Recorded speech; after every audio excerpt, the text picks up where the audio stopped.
Assalamu alaikum Pakistan. Good evening, Pakistan. Eid Mubarak. Please like and follow our page, and a big congratulations for winning the ICC Champions Trophy. Thank you so much James, आपका बहुत शुक्रिया, आपने हमें champion trophy में मुबारकबाद दी जीतने के लिए, और उम्मीद है कि पाकिस्तान आइंदा भी जीतता रहेगा। ये जेम्स वेडरबर्न मेरे साथ हैं जी। जैसे कि मैंने आपसे वादा किया था कि आने वाले दिनों में मैं आपके लिए बहुत प्यारे प्यारे प्रोग्राम्स लेके आने वाला हूं, और जेम्स आपको आने वाले प्रोग्राम्स के अंदर जॉब्स के हवाले से जो भी जॉब हंटिंग टेक्निक्स हैं, जिस तरह से आप दुनिया के अंदर मार्केट के अंदर जॉब ले सकते हैं, कैसे ले सकते हैं, कैसे मिल सकती हैं, जॉब्स के हवाले से आपको बताएंगे। In future, we are bringing job hunting techniques and ideas to help you land your new job throughout the world. Thank you so much for that, James. Thanks, colleague. Cheers. No worries. I'll just. Okay, जी। तो ऐसा है, आज अपना programme शुरू करते हैं वीजे की information के हवाले से ही, और मैंने आपको दोबारा बताता चलूं कि फ्यूचर के अंदर आने वाले दिनों के अंदर मैं आपके लिए बहुत अच्छे अच्छे प्रोग्राम्स लेके आने वाला हूं जो आपके लिए इंफॉर्मेशन में बहुत ज़्यादा इजाफा करेंगे। मुझे मालूम है कि मैं कोशिश तो करता हूं कि मैं प्रोग्राम को शॉर्ट करूं, क्योंकि ज़्यादा लंबा प्रोग्राम लोग सुनना पसंद नहीं करते, लेकिन बात यह है कि अगर मैं प्रोग्राम को शॉर्ट करूंगा तो फिर मुझे इन्फॉर्मेशन को भी शॉर्ट करना पड़ेगा, और अगर आपको कंप्लीट इन्फॉर्मेशन मैंने नहीं देनी तो फिर इसका फ़ायदा कोई नहीं है। तो बराए मेहरबानी मुकम्मल मालूमात हासिल करने के लिए मुकम्मल प्रोग्राम को सुने। जब भी आपको फारिग टाइम हो, आप प्रोग्राम की लेंथ को ना देखें, आप उसकी अफादियत को देखें मेहरबानी करके। बहुत शुक्रिया जी, बहुत सारे लोगों ने पेज को लाइक किया, बहुत सारे मुझे हजारों के हिसाब से कमेंट्स आए मेरे प्राइवेट इनबॉक्स के अंदर। प्लीज पेज को लाइक करें और अपने दोस्तों को भी रिकमेंड करें। प्रोग्राम शुरू करने से पहले एक बात मैं आपको फिर क्लियरली बताता चलूं कि ना तो मैं कोई एजेंट हूं, ना वीजा कंसल्टेंट हूं, मैं फीस सबीलिल्लाह ये काम कर रहा हूं। आपको लीगल और सिर्फ जेन्युइन इन्फॉर्मेशन देना मेरा काम है। आपको कोई भी ऐसा तरीका कि जो कानून के खिलाफ हो मैं यहाँ पे नहीं बताऊंगा। मुझे बहुत सारे लोगों ने ये बात कही कि हम आपको पैसे देते हैं, आप ये कर दें वो कर दें, तो मैं प्लीज इस तरह से मेरी इज्जत नफ्स को मजरू ना करें। मुझे आपसे कोई पैसा नहीं चाहिए। अगर बहुत पैसे हैं, मेरी इन्फॉर्मेशन से आप बहुत खुश होते हैं, तो वो पैसे जो आपको या वो गिफ्ट जो आपको मुझे देने को दिल करता है, अपने इर्द गिर्द देखें, जो भी हकदार गरीब लोग हैं आप उनको दे दें, आपकी मेहरबानी होगी। तो जी दोबारा शुरू करते हैं जी। आज मैं आपको बताऊंगा कि स्पेन की विजिट वीजा की रिक्वायरमेंट्स क्या हैं, और हमने स्पेन का विजिट वीजा कैसे लेना है। जनरल रिक्वायरमेंट्स के हवाले से पहले भी बात हुई थी, मैं हल्का सा उनको रिपीट भी कर दूंगा। सबसे पहले तो आप वीजा एप्लीकेशन फॉर्म्स लेंगे, जो कि आप डाउनलोड करेंगे, उनका प्रिंट आउट निकाल के एप्लीकेशन फॉर्म्स को आप फिल करेंगे। उसके बाद हाँ जी, एक बात सॉरी मैं कहना भूल गया था, मुझे बहुत सारे लोगों के मैसेजेस आए, जिसमें से कुछ लोगों के मैसेजेस ऐसे भी आए, और मेरा अपना जाती ख्याल है कि वो कोई एजेंट लोग थे कि जिनको ये लगा कि मेरे प्रोग्राम्स आप लोगों को इतनी अवेयरनेस दे देंगे, इतना कुछ बता देंगे कि शायद उनका धंधा चौपट हो जाएगा। तो मुझे कुछ इस तरह के मैसेजेस भी आए कि आप ये बातें जो फ्री में बता रहे हैं, ये तो आप रोजी रोटी को खराब कर रहे हैं। कुछ कंसल्टेंट्स के मैसेजेस भी आए। तो भाई बात यह है कि मेरा मकसद और मेरा मंशूर तो यह है कि पाकिस्तान के हर घर के अंदर जो भी अवेयरनेस है, ज्यादा से ज्यादा चीजों की और अच्छी चीजों की अवेयरनेस लेके आना। तो भाई अगर सॉरी जो एजेंट हजरात, अगर उनको मेरी बातें पसंद नहीं आती, मेरा प्रोग्राम पसंद नहीं आता, तो मैं उनसे माजरत चाहूंगा, सॉरी जी। अच्छा जी, दोबारा मैं प्रोग्राम की तरफ आता हूं। प्लीज मेरा प्रोग्राम मुकम्मल सुनिए, मुकम्मल अफादियत हासिल करने के लिए, और हम लोग जल्दी यूट्यूब के साथ भी लिंक करने वाले हैं जी। तो स्पेन की वीजा रिक्वायरमेंट्स के हवाले से बात करूंगा। सबसे पहले तो आपने वीजा एप्लीकेशन फॉर्म्स फिल करने हैं, उसके बाद आपने ट्रैवल इंश्योरेंस करवानी है। ट्रैवल इंश्योरेंस होती क्या है मैं आपको बता देता हूं कि आपने ऐसी इंश्योरेंस करवानी है कि जो 6 या 6,500 में मुख्तलिफ ये जो ट्रैवल एजेंट्स हैं ये आपको कर देंगे। नहीं तो मैं आपको बता भी देता हूं कि आप कर सकते हैं, ब्यूपा से कर सकते हैं, EFU से कर सकते हैं। पाकिस्तान के अंदर डायरेक्ट उनके नंबर पर कॉल करें उन्हें कि हमें ट्रैवल इंश्योरेंस वीजा पर्पस के लिए चाहिए, वीजे के लिए चाहिए।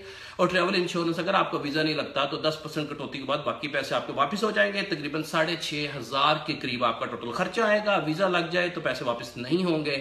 ट्रैवल इंश्योरेंस आपको कवर करती है आपको घर से लेके घर तक। फॉर एग्जांपल आप लाहौर से फ्लाई करना चाह रहे हैं, मैं जल्दी इसलिए बोल रहा हूं कि प्रोग्राम को शॉर्ट रखूं जरा।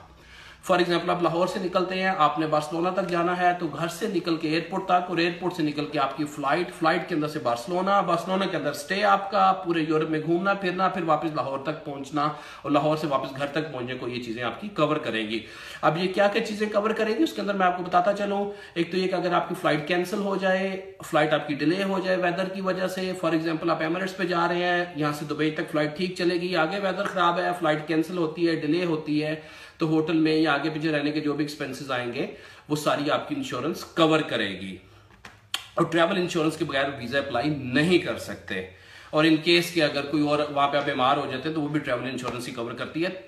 33,000 यूरो तक की कवरेज चाहिए और 6,500 की ट्रैवल इंश्योरेंस अगर आप बाय करते हैं तो आपको 33,000 यूरो, जो कि एम्बेसी की रिक्वायरमेंट है कि 33,000 यूरो तक 33,000 यूरोज अप टू 33,000 यूरोज आपकी कवरेज होनी चाहिए कि इनकेस अगर आप बीमार हो जाएं तो 33,000 यूरो तक आपकी जो इंश्योरेंस है वो कवर करेगी, जो आपके एक्सपेंसेस हैं वो इंश्योरेंस भरेगी, जो आपके वहां पे खर्च आएंगे।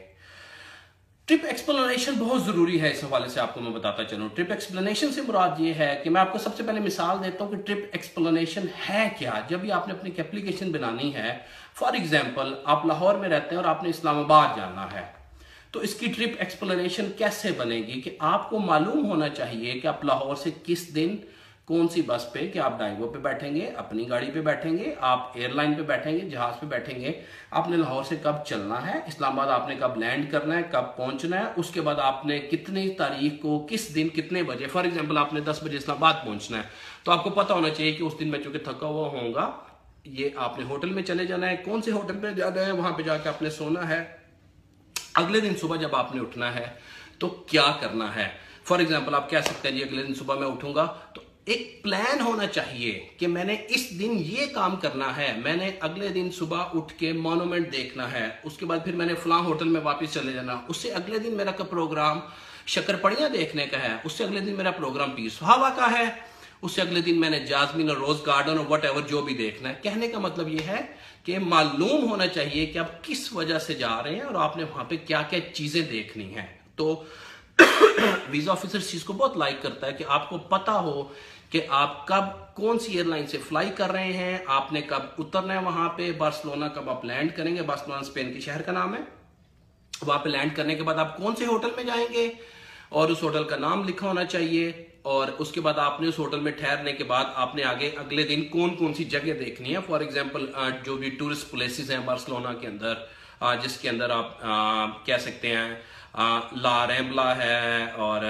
सगारदा फेमिलिया है या गोथा क्वार्टर बार्सिलोना है, तो बार्सिलोना की वो चीजें जो टूरिस्ट प्लेसेस हैं उनका आपको पता होना चाहिए। करेंगे क्या कि एक लेटर लिखेंगे जिसके अंदर आप लिखेंगे अपना सारा ट्रैवल का प्लान, लिखेंगे to the visa officer, dear sir this is my plan for my tour to Madrid, कि ये मेरा प्लान है जो मैंने मैड्रिड का टूर करना है, कि मैं इस तारीख को लाहौर से चलूंगा, इस तारीख को मैं बार्सिलोना पहुंचूंगा, मैं रात को फलां होटल के अंदर जाऊंगा, सुबह उठूंगा तो फलां चीज फलां मीटिंग अटेंड करूंगा या फलां टूरिस्ट प्लेस देखूंगा, अगले दिन फलानी टूरिस्ट प्लेस देखूंगा। तो उसको पता होना चाहिए कि आपका जो प्लान है वो बिल्कुल आपने पहले से सारा तय किया हुआ है, आपको मालूम है कि आप क्या करने के लिए जा रहे हैं। ये नहीं कि बस मुझे वीजा दे दे, मैंने घूमने जाना, बाबा क्या घूमना है, किस दिन किस जगह पे जाना है, कौन सी एयरलाइन से जाएंगे आप, कितने बजे पहुंचेंगी, होटल की अरेंजमेंट है कि नहीं है, और ये सारी ही चीजें हैं कि जो एजेंट्स या कंसल्टेंट करते हैं और जिसके लिए भारी भारी फीसें लेते हैं। तो आपका जो भी प्लान है वो सारे का सारा पता होना चाहिए। एक कवर लेटर आप लिखें जिसके अंदर ये सारी चीजें मेंशन करें, उसको कवर लेटर का नाम दे देंगे, ट्रिप एक्सप्लेनेशन का नाम दे दें आप। फोन नंबर का मैंने प्रॉमिस किया हुआ है कि दूंगा तो जरूर दूंगा इंशाल्लाह प्रोग्राम के अंदर किसी जगह के ऊपर। होटल की बुकिंग करवानी है जी, कि जहां पे जाके स्टे करना है, मैंने पहले भी बताया था कि www.agoda.com या www.booking.com पे जाएं और जितनी देर का, अगर 10 दिन का टूर है तो 10 दिन की होटल बुकिंग करवाएं। अगर वीजा नहीं लगता तो आपको होटल बुकिंग थोड़े से पैसे कटेंगे, बाकी सारे वापस हो जाएंगे। कंप्यूटराइज टिकट की बुकिंग करवाएं, 500-600 रुपए की ट्रैवल एजेंट बना देते हैं, उनको दें और उनको कहें कि आपकी कंप्यूटराइज कंफर्म टिकट नहीं, कंप्यूटराइज बुकिंग बनवा के वो आप वीजा एप्लीकेशन के साथ लगा दें। और अगर एम्बेसी आपको कहे कि हमें कंफर्म टिकट चाहिए तो उसका मतलब आपको वीजा इशू करने वाले हैं, तो तब आप कंफर्म टिकट बनवा सकते हैं, पहले नहीं बनवानी।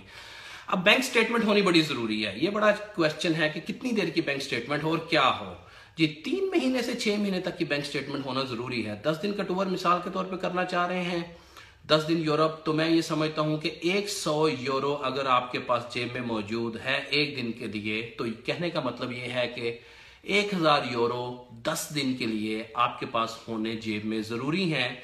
लेकिन इसका ये मतलब नहीं 1000 यूरो तकरीबन 1,15,000 के करीब बनेंगे पाकिस्तानी, लेकिन इसका ये मतलब नहीं कि आपके अकाउंट में 1,15,000 रुपया है तो आप उस स्टेटमेंट की कॉपी निकाल के एम्बेसी में ले जाएं। एम्बेसी कहेगी कि आपके पास टोटल पैसे ही इतने हैं और आपके टूर का खर्चा भी इतना है, तो जो आपकी सेविंग है अगर आप सारी की सारी टूर पे लगा देंगे तो बाकी घर के मामला चलाने के लिए आप क्या करेंगे। तो मैं ये समझता हूं कि तकरीबन 6 से 7 लाख रुपए आपके अकाउंट में होना चाहिए। अगर बंदे के पास 7 लाख रुपए मौजूद हो तो उसके अंदर से लाख सवा लाख रुपए खर्च कर सकता है, लेकिन अगर वही सवा लाख और वही घूमने पे लगा दे तो कल को फिर बुनियादी जरूरियात को पूरा करने के लिए क्या किया जाएगा। तो 6 से 7 लाख रुपया एटलीस्ट, इससे ज्यादा हो जाए तो बहुत अच्छा है, आपके अकाउंट में होना चाहिए पिछले 3 महीने से। ठीक है, तो जब भी आप टूर करना चाहें आप इस चीज को मेक श्योर करें वीजा अप्लाई करने से पहले कि कम से कम 3 महीने आपके बैंक अकाउंट में इतने पैसे मौजूद हैं। और अब अगली बात यह है कि आपके पास जो भी प्रॉपर्टी के डॉक्यूमेंट्स हैं, किसी भी किस्म के प्रॉपर्टी के, आपकी जमीन है, आपके पास गाड़ी है, मोटरसाइकिल है इवन, या कुछ ऐसी चीज की जिसको आप शो कर सकें कि आप इतने आपकी प्रॉपर्टी मौजूद है या जितना सरमायाकारी मौजूद है, कोई क्रेडिट कार्ड्स हैं बैंक के, अगर कोई कौमी बचत के सर्टिफिकेट्स हैं, तो जितने ज्यादा आपके पास एसेट्स हैं आपने वो एम्बेसी को शो करने हैं। क्यों शो करने हैं अभी बताऊंगा। और उसके बाद शादीशुदा हैं तो निकाहनामा की 2 कॉपियां लगाएंगे, बच्चों के स्कूल के बर्थ सर्टिफिकेट लगाएंगे, बच्चों के स्कूल जाने के सर्टिफिकेट लगाएंगे, बच्चों के साथ कहीं बाहर घूमते फिरते हैं तो उन होटल्स की रसीद को साथ लगाएंगे, बच्चों को अगर आप कुछ तोहफे देते हैं तो उसकी रसीदें साथ लगाएंगे जो कि शो करेंगी, ये चीज बताएंगे वीजा ऑफिसर को कि आपको अपने बच्चों से बड़ी मोहब्बत है, और इसको फैमिली टाइज कहते हैं। उसके बाद आप अपना आधार से FRC साथ लगाएंगे जिसके अंदर पता चलेगा कि कितने लोग आपके बहन भाई माँ बाप इधर मौजूद हैं। अब वीजा ऑफिसर को आपने इस चीज के ऊपर मुतमिन करना है कि यहाँ पे प्रॉपर्टी मेरे पास बहुत ज्यादा है, इसका मतलब ये है कि मेरा खाता पीते घराने से मुझे कोई मसला नहीं है, मेरे पास बैंक स्टेटमेंट भी मौजूद है, बैंक स्टेटमेंट का मतलब ये है कि पैसे फंड्स मौजूद हैं। और फैमिली टाइज के अंदर जब आप अपने बच्चों के बर्थ सर्टिफिकेट साथ लगाते हैं, निकाहनामा साथ लगाते हैं, FRC में बहन भाइयों के नाम जो पाकिस्तान में मौजूद हैं और अपने पेरेंट्स के होने का सबूत जब साथ लगाते हैं, तो वीजा अफसर इस चीज को सोचता है जब उसके सामने एप्लीकेशन जाएगी कि इस बंदे के पास प्रॉपर्टी भी मौजूद है, बैंक बैलेंस भी मौजूद है, जॉब भी मौजूद है, इसके वालिदैन भी यहाँ पे हैं, इसके बच्चे भी हैं जिनसे ये बड़ी मोहब्बत करता है, इसकी बीवी भी यहाँ पे है। तो ये सारी चीजें आपकी एप्लीकेशन को वजन देंगी कि ये बंदा इतनी सारी चीजें सॉरी मेरी तबीयत ठीक नहीं है, इतनी सारी चीजें छोड़ के वहां पे कैसे रह सकता है। तो आपने मैक्सिमम डॉक्यूमेंट्स प्रोवाइड करने की कोशिश करनी है। अगर जॉब कर रहे हैं तो जॉब कर रहे हैं तो जॉब लेटर साथ में लगाएंगे, और जॉब से छुट्टी अगर आपने 10 दिन का स्टे करना है तो उस 10 दिन के अंदर आपकी जॉब की छुट्टी मंजूर हुई हो उसका भी लेटर साथ लगाएंगे। ऐसे लोग, अभी मैं ये बताऊंगा कि किसी भी कैटेगरी के लोग विजिट के लिए जा सकते हैं। मुझे किसी ने मैसेज में कहा कि ये सारी तो अमीरों वाली बातें हैं, तो गरीब बंदे ने जाना हो वो गरीब बंदा कि जो कुछ ना कुछ काम करता है वो भी जा सकता है। ठीक है, तो उसके लिए एक और चीज आपको बताता चलूं कि फॉर एग्जांपल अगर कोई IT एक्सपर्ट है, इवन कोई रिटेल का काम करता है, दुकान के ऊपर सेलमैन है या कोई भी है, आप या कोई डॉक्टर है, अगर कोई डॉक्टर वीजे के लिए विजिट के लिए अप्लाई करना चाह रहा है तो वहां पे देखेगा कि स्पेन के अंदर डॉक्टर कॉन्फ्रेंस तो कोई नहीं आ रही, आप गूगल से सर्च कर सकते हैं, वहां से जो डॉक्टर कॉन्फ्रेंस आएगी आप उनको लिखेंगे, वो आपको इन्विटेशन भेज देंगे, आप इन्विटेशन साथ लगाएंगे। या अगर कोई बिजनेसमैन है वो बिजनेस वीजे के लिए अप्लाई करना चाह रहा है तो वो देखेगा कि बिजनेस कोई एग्जीबिशन तो वहां नहीं आ रहा, तो बिजनेस एग्जीबिशन जो भी आ रहा होगा उनको वो लिखेगा कि बिजनेसमैन हूं मैं, मेरे पास NTN नंबर है, मैं टैक्स रिटर्न फाइल करता हूं और आप मुझे लेटर भेजें क्योंकि मैं भी बिजनेस एग्जीबिशन में, या कोई अगर कोई मेला लग रहा है तो आप मेले वाले को लिखें। अगर कोई बंदा जिसका कोई छोटी सी कोई दुकान है और वो जो दुकान के अंदर आइटम सेल करता है, अगर उसी तरह के आइटम्स का कोई मेला लग रहा है स्पेन के अंदर या किसी मुल्क के अंदर, तो आप उनको लिखें, वो मेले वाले आपको इनविटेशन भिजवा देंगे जिसकी वजह से आपका वीज़ा लगने में आसानी हो जाएगी। तो ये मोटी मोटी बातें हैं जिन के ज़रिए आपने बेसिकली तौर पे वीज़ा अफसर को इस बात पे मुतमईन करना होता है कि आपका पाकिस्तान के अंदर रहने से आपकी ज़िंदगी ज़्यादा आसान है, आपको ज़्यादा सहूलत है, आपका बैंक बैलेंस है, आपकी प्रॉपर्टी है, बच्चे हैं जो स्कूल जाते हैं, मुझे बच्चों से बड़ी मोहब्बत है, मैं उनको बाहर लेके जाता हूँ, ये रसीदें हैं जो मैं बच्चों को गिफ्ट देता हूँ, मेरे पेरेंट्स यहाँ पे हैं, मेरे बहन भाई हैं। तो इतने सारी चीज़ों को छोड़ के जब ये सारी चीज़ें वीज़ा ऑफिसर के पास जाती हैं तो उसको समझ आती है कि वाकई इस बंदे के पास इतनी सारी चीज़ें हैं, इनको छोड़ के वो कैसे रह सकता है। तो ये सारी चीज़ें आपकी एप्लीकेशन में आपकी हेल्प करेंगी। मैं एक दफे दोबारा कहता चलूँ जी, मैं कोशिश तो करता हूँ कि इन्फॉर्मेशन कम से कम और इन्फॉर्मेशन ज़्यादा से ज़्यादा, प्रोग्राम शॉर्ट से शॉर्ट हो। हम लोग यूट्यूब पे भी जल्द आने वाले हैं। इन फ्यूचर में आपके लिए दूसरे मुल्कों की वीज़ा पॉलिसीज़, वीज़े की कैटेगरीज काफ़ी सारी होती हैं, जिसके अंदर visit visa, tourist visa, student visa, medical visa, family visa, spouse visa और इस तरह के काफ़ी सारी वीज़ा और इमिग्रेशन वीज़ा, स्किल माइग्रेशन, मुख्तलिफ मुल्कों के हवाले से बहुत भरपूर और बहुत पुरजोर और बहुत अच्छी इन्फॉर्मेशन आपके लिए लेके आने वाला हूँ। और एक चीज़ मैं आपको बताता चलूँ कि आइंदा आने वाले प्रोग्राम के अंदर हम लोग यूए की मार्केट को, यानी कि दुबई, अबू धाबी, शारजाह और रासुल खैमा, ये सारी मार्केट को भी हम लोग एक्सप्लोर करेंगे, इसके ऊपर भी बात करेंगे। और मेरी कोशिश है कि ऐसा बंदा कि जो बहुत कम तनख्वाह ले रहा है, जिसकी क्वालिफिकेशन बहुत कम से कम है, तनख्वाह कम से कम है, और ऐसा बंदा जिसकी क्वालिफिकेशन मैक्सिमम है और उसकी तनख्वाह और सैलरी भी मैक्सिमम है, सबके बेहतरी के लिए बात करें।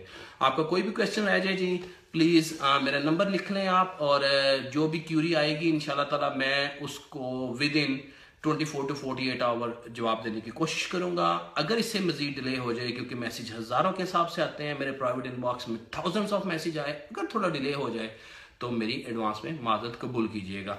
लेकिन आपका वादा सिर्फ ये है, मुझे आपसे कुछ नहीं चाहिए, मेरे पेज को प्रमोट करें, ज़्यादा से ज़्यादा लोगों को पेज पे लेके आएँ ताकि ज़्यादा से ज़्यादा लोगों का फ़ायदा हो।